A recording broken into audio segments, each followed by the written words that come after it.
नमस्कार, मैं हूं रजत शर्मा। तो दोस्तों, जिस भारत को कभी अमेरिका डेड इकोनॉमी कहकर अपमानित करता रहा, आज उसी भारत ने अमेरिका को ऐसा झटका दे दिया है जिसकी गूंज व्हाइट हाउस से लेकर वॉल स्ट्रीट तक सुनाई दे रही है।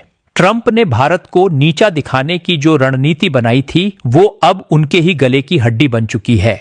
अमेरिका को लग रहा था कि वो भारत पर जो चाहे थोप देगा, लेकिन भारत ने यह साबित कर दिया कि अब वह सिर झुकाने वाला देश नहीं, बल्कि सिर उठाकर चलने वाला राष्ट्र बन चुका है। भारत ने ऐसा स्ट्रेटेजिक एक्शन लिया है जिसने अमेरिका की वर्षों पुरानी वैश्विक दबदबे वाली छवि को बुरी तरह से चकनाचूर कर दिया है। अब तक अमेरिका सोचता था कि भारत की अर्थव्यवस्था दबाव में है, बेरोजगारी से जूझ रहा है और विदेशी कंपनियों के दम पर चल रहा है। लेकिन जैसे ही ट्रंप ने गूगल, माइक्रोसॉफ्ट और दूसरी टेक कंपनियों से भारतीयों को हायर न करने की अपील की, भारत ने इसे आर्थिक अपमान समझा और उसी वक्त तय कर लिया कि अब अमेरिका को उसकी भाषा में जवाब देना ही होगा।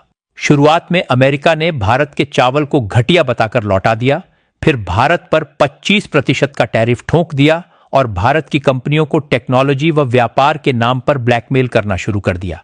लेकिन भारत ने ऐसा जवाब दिया है जिसकी कल्पना भी अमेरिका ने नहीं की थी। साथियों, मैंने कभी आपसे यह नहीं कहा कि इस चैनल को सब्सक्राइब करें, लाइक करें या शेयर करें, क्योंकि मुझे हमेशा यकीन रहा कि अगर मेरी बातों में सच्चाई होगी तो लोग खुद उसे सुनेंगे और फैलाएंगे। लेकिन आज पहली बार मैं आपसे एक विनम्र अपील कर रहा हूं, अगर आप मुझे एक ईमानदार पत्रकार मानते हैं तो अभी इस चैनल को सब्सक्राइब कर ले और इस वीडियो को अंत तक जरूर देखें। भारत ने अमेरिका को भेजी जाने वाली जेनरिक दवाओं की सप्लाई पर सीधा 50% की कटौती कर दी।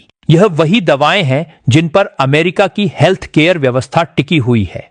अमेरिका में इस्तेमाल होने वाली 60% दवाएं भारत से आती हैं और अब भारत ने जब इनकी सप्लाई रोक दी तो अमेरिका में जैसे मेडिकल इमरजेंसी की स्थिति बन गई। वहां की फार्मास्यूटिकल इंडस्ट्री हिल गई, अस्पतालों में दवाओं की कमी शुरू हो गई और जनता के इलाज का खर्चा अचानक दुगना हो गया। अब अमेरिका को समझ में आ रहा है कि उसने किसके साथ पंगा लिया है। इतना ही नहीं, भारत ने इन दवाओं की शिपमेंट को सीधे ऑस्ट्रेलिया की ओर मोड़ दिया। ऑस्ट्रेलिया, जो भारत से लंबे समय से जेनरिक मेडिसिन की मांग कर रहा था, अब भारत ने उसी के साथ फ्री ट्रेड अग्रीमेंट की शर्तें तेजी से पूरी करना शुरू कर दी हैं। मतलब ये कि भारत अब उन्हीं देशों को दवाएं देगा जो भारत के साथ कंधे से कंधा मिलाकर खड़े होंगे। अमेरिका जैसे देशों के लिए अब भारत में कोई स्पेस नहीं बचा है। भारत ने साफ कर दिया है कि जो देश हमारे खिलाफ काम करेगा वह भारत की ताकत से वंचित रहेगा। ट्रंप और उनकी पूरी प्रशासनिक मशीनरी सकते में है। उन्होंने इसे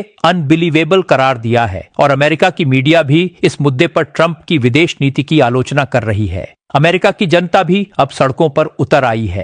दवाएं वापस लाओ, भारत से रिश्ते क्यों बिगाड़े जैसे नारों के साथ वॉशिंगटन डीसी और न्यूयॉर्क जैसे शहरों में विरोध प्रदर्शन हो रहे हैं। ट्रंप को अब समझ में आ रहा है कि भारत को डेड इकोनॉमी कहकर उन्होंने खुद अपने देश के पैरों पर कुल्हाड़ी मारी है। इस बीच भारत ने एक और बड़ा गेम खेला है। उसने रूस से तेल की खरीदारी कई गुना बढ़ा दी है। अमेरिका और यूरोप जहां रूस पर प्रतिबंध लगाने की बात कर रहे हैं, वहीं भारत ने रूस से सस्ते दरों पर कच्चा तेल खरीदा और अपनी ऊर्जा आपूर्ति को मजबूत किया।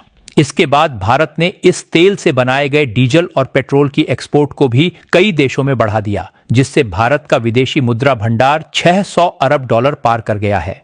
अमेरिका को इस बात का सबसे बड़ा झटका यह लगा कि भारत अब उसके नियमों पर नहीं, अपनी शर्तों पर ग्लोबल ट्रेड कर रहा है। अमेरिका को जो सबसे ज्यादा तकलीफ पहुंची है वो है भारत की मेडिकल स्ट्राइक। भारत की जेनरिक दवाएं अमेरिका के मुकाबले 70% तक सस्ती होती हैं। अमेरिका में जो दवा $400 में मिलती है, वही भारत में सिर्फ $100 में बनती है। अब जब भारत ने इन दवाओं की सप्लाई पर ब्रेक लगाया तो अमेरिकी हॉस्पिटल्स में अफरा तफरी मच गई। अमेरिका की बड़ी फार्मा कंपनियां अब तक सिर्फ महंगी दवाएं बनाकर मुनाफा कमा रही थीं, लेकिन अब उन्हें या तो भारत से सस्ती दवाएं खरीदनी होंगी या फिर अमेरिकी जनता से 2 गुना कीमत वसूल करनी पड़ेगी। और तो और भारत की ये रणनीति सिर्फ व्यापार नहीं, पूरी ग्लोबल पॉलिटिक्स को हिला देने वाली है। अब यूरोपियन यूनियन भी भारत के साथ FTA की बात करने लगा है। जो यूरोपीय देश भारत को रूस के साथ व्यापार करने पर धमकी देते थे, अब वो खुद भारत के दरवाजे पर आकर व्यापार के लिए गिड़गिड़ा रहे हैं। भारत ने यहां भी अपना रुख साफ कर दिया। भारत किसी का गुलाम नहीं